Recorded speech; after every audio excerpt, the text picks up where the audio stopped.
The investigation into the shooting at the White House Correspondents' Dinner just took a bizarre turn after the shooter's family revealed a set of private communications that suggest this assassination attempt might have been a carefully orchestrated performance. In this video, we'll look closely at the bank transfer timestamp the family just went public with, because a large payment hit Allen's account exactly 60 seconds before he fired the first shot. On the evening of April 25, 2026, gunshots were fired near the main security screening area for the annual White House Correspondents' Dinner at the Washington Hilton in Washington, D.C. It was the first White House Correspondents' Dinner Trump had attended as a sitting president. Inside the ballroom, more than 2,500 people attended Saturday's gala, which celebrates the First Amendment. The event had barely started.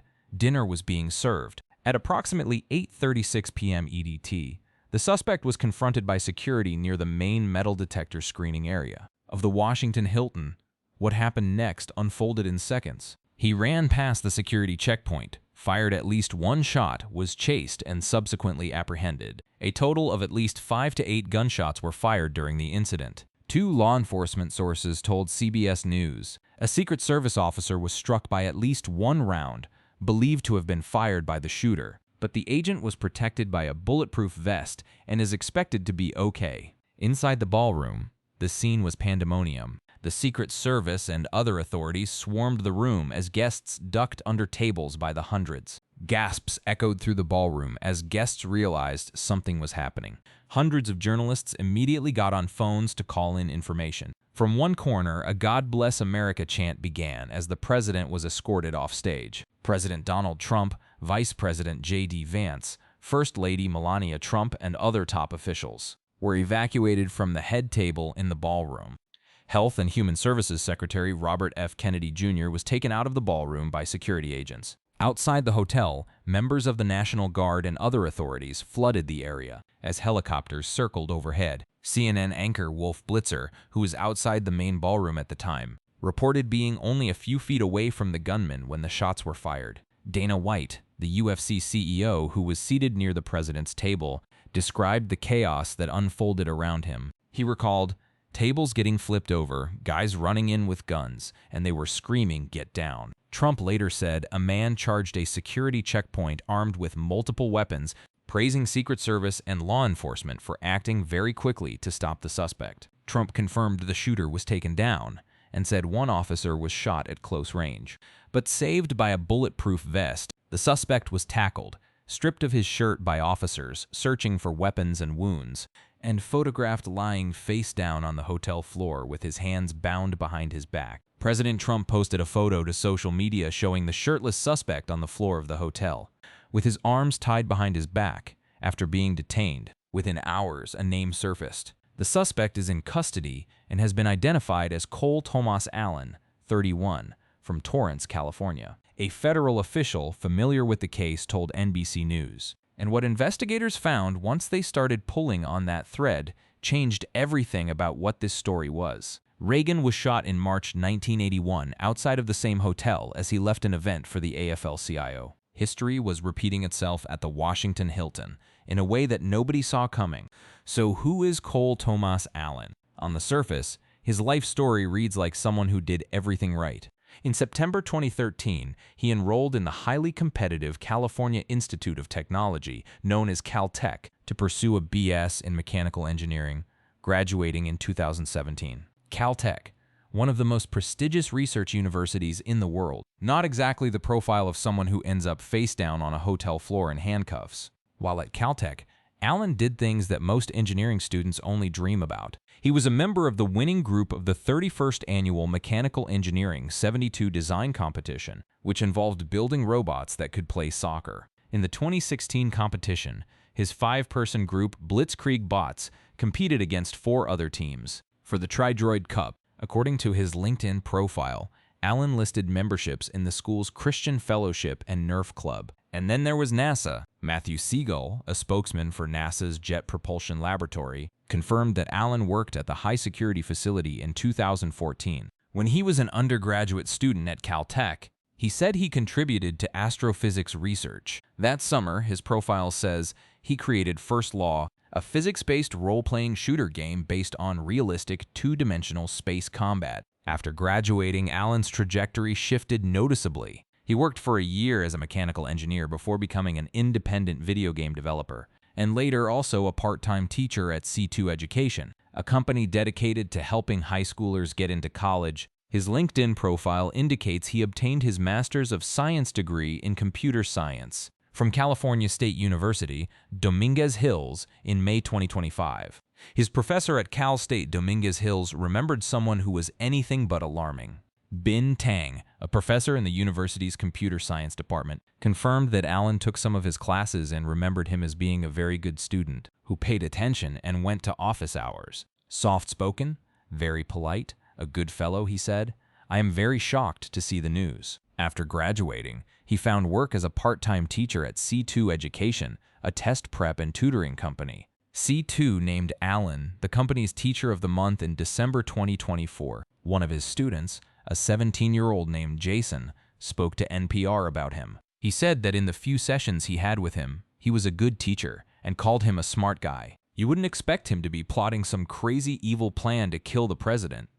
Jason said, as a student, Allen was also featured in a local news report in 2017 for developing a prototype emergency brake for wheelchairs. He graduated in 2017 with a mechanical engineering degree and was featured in a Caltech graduation announcement. That included a picture of him as an adult wearing a cardigan and a photo of him as a beaming young child holding a stuffed bunny. On paper, this was a man who worked with NASA, built robots at one of the best schools in the country, won Teacher of the Month, tutored high schoolers for college, and developed video games in his spare time. Allen characterized himself on LinkedIn as an indie game developer who created a video game called Boredom. But underneath all of that, behind the degrees, the awards, the polite classroom manner, something had been changing, and it was his family who had the closest view of that transformation. This is where the story takes its most unsettling turn. Because Allen's family didn't find out about the attack on the news, they were warned by Allen himself.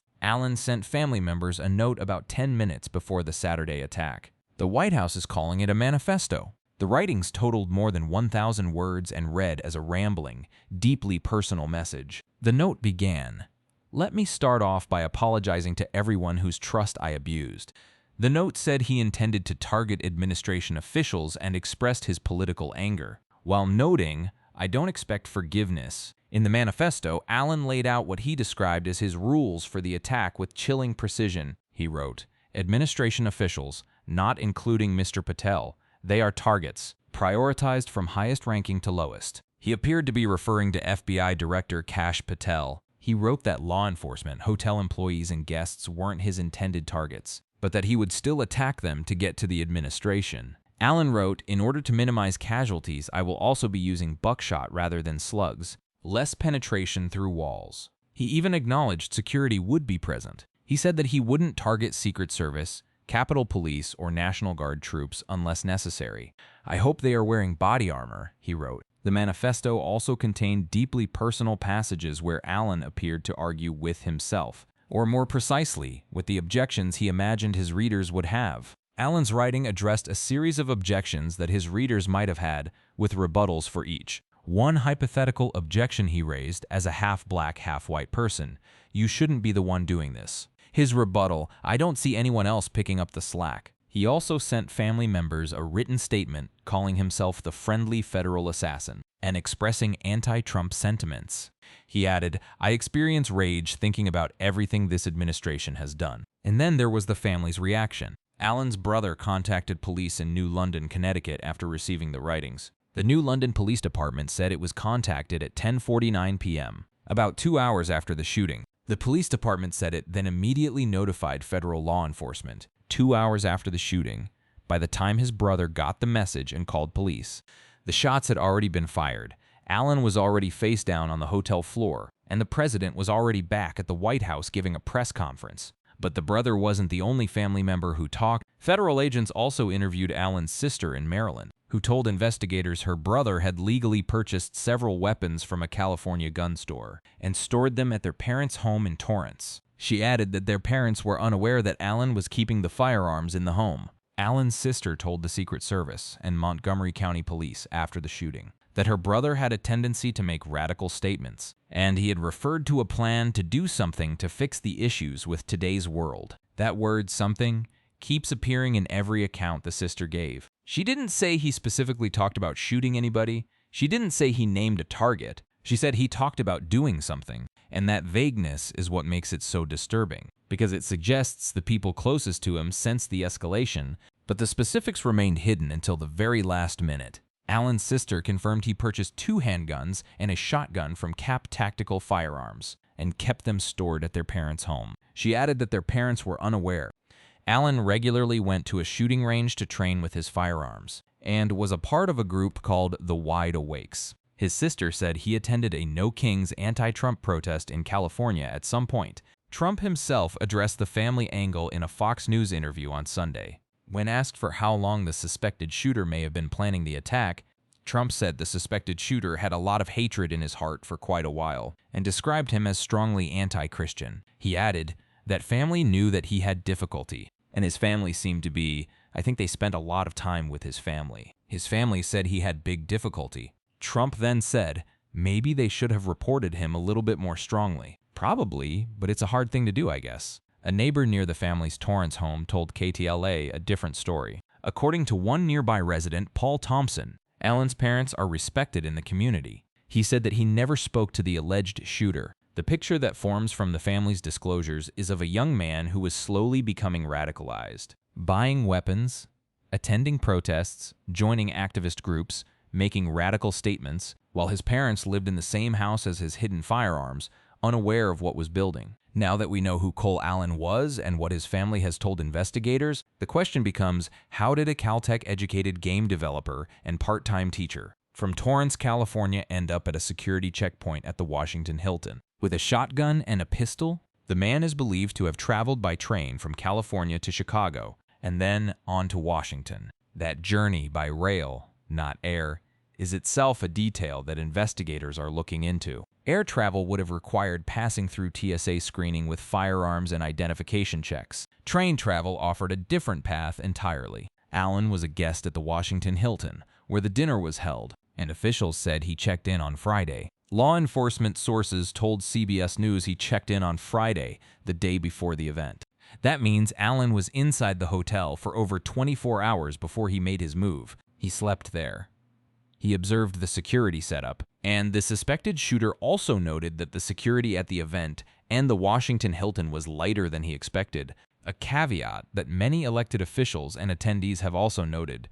The security concerns that have now erupted in the aftermath weren't just noted by Allen. They were apparent to reporters and guests as well. Identification did not need to be presented in order to enter the White House correspondents' dinner. CBS News' Matt Gutman reported that only a ticket was needed to go through magnetometers and get into the ballroom. Nowhere in the hotel was an ID necessary, Gutman reported, because the Washington Hilton remained a functioning hotel with numerous public spaces during the dinner. The entire building wasn't secured by the Secret Service, just the specific areas where the dinner was held. So here was the situation on Saturday evening. Allen had been a guest in the hotel since Friday. He had weapons in his possession. He had sent his family a 1,000-word manifesto roughly 10 minutes before the attack, and the security infrastructure at the event, while it included magnetometers and Secret Service checkpoints, left large portions of the hotel unsecured. Records show that Allen purchased a Maverick 12-gauge shotgun in August 2025, and records show he purchased an Armscorp Precision .38 semi-automatic pistol in October 2023. The guns were purchased legally and in both cases required Allen to submit his information for a background check through the FBI. Officials have said the shooting suspect has no criminal record and was not on the radar of law enforcement in Washington, D.C. That last point is critical. Allen had no criminal history, no prior arrests, no restraining orders, nothing that would have flagged him in any system. He passed his background checks, he purchased his weapons legally, and his family's concerns, while real, had never been formally escalated to any federal agency. Before that Saturday night, Allen was seen on surveillance video charging through metal detectors outside the ballroom, where the dinner was taking place. The suspect got off a couple shots and hit one Secret Service agent wearing a bulletproof vest, before he was quickly apprehended.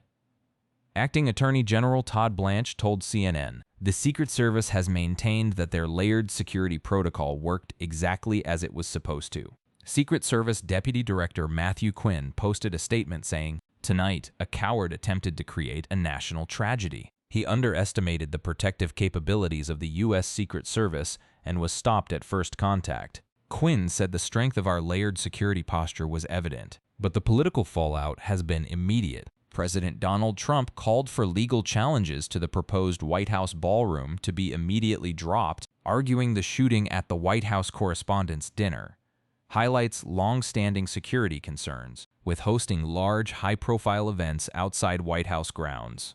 A judge has said Trump was pushing ahead with construction of the ballroom unlawfully, since he didn't ask Congress to authorize the project, but rulings halting work on the nearly 90,000 square foot event space have been paused by an appeals court. The president is standing by the Secret Service in the wake of Saturday's attack, praising the agents for their response while ordering a review of security procedures. White House Chief of Staff Susie Wiles will also hold a meeting this week with senior administration officials, the Secret Service, and Department of Homeland Security to assess protocols for major presidential events. There are now multiple investigations running simultaneously. The FBI is conducting a criminal investigation, and the Secret Service is investigating the suspect's background to shed light on what precipitated the shooting. Acting Attorney General Todd Blanche told NBC News' Meet the Press that the motive is still under investigation. "We're still investigating a motive, and that's something that will necessarily take a couple days at least," he told moderator Kristen Welker.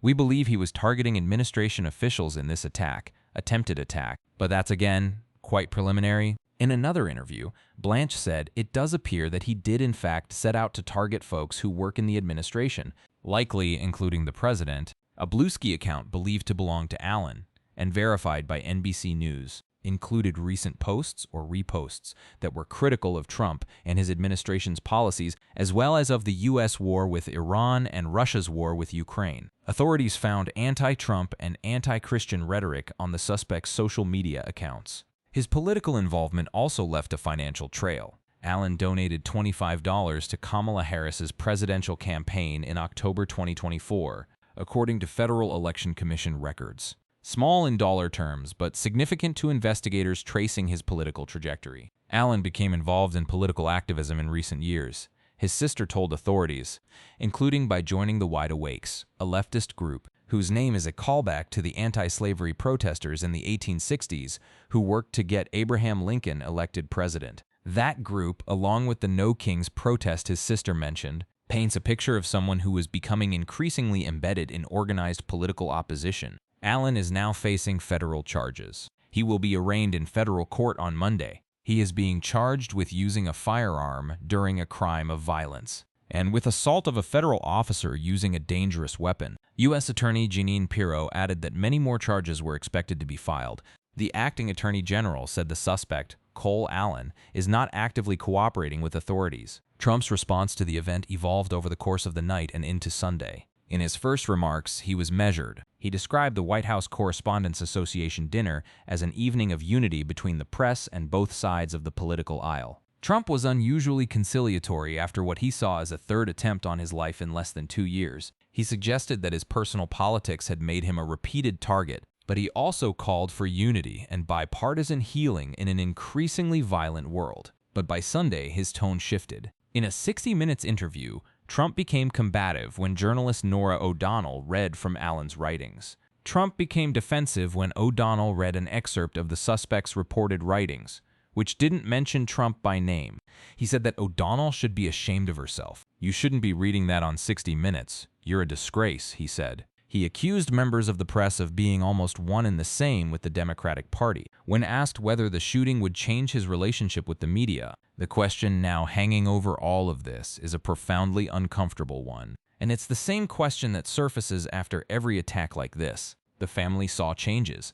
The sister noticed radical statements. The brother received the manifesto. Neighbors called the parents very solid. A professor said he was soft-spoken and very polite. A student said you'd never expect him to be plotting violence. But somewhere in between all of those observations, Cole Thomas Allen traveled by train from California to Washington, D.C., checked into the very hotel where the President of the United States would be dining, and opened fire. Journalist Azra Nomani said much of the suspect's path over the past decade remains unclear, but his final statements echoed rhetoric seen in protests targeting the Trump administration. She said that environment can shape vulnerable individuals over time, particularly those searching for identity. And when you just lock into this us versus them mentality, you then can create a very hostile and aggressive person, she said. The chilling details the family has revealed, the hidden firearms, the radical statements, the vague plans to do something.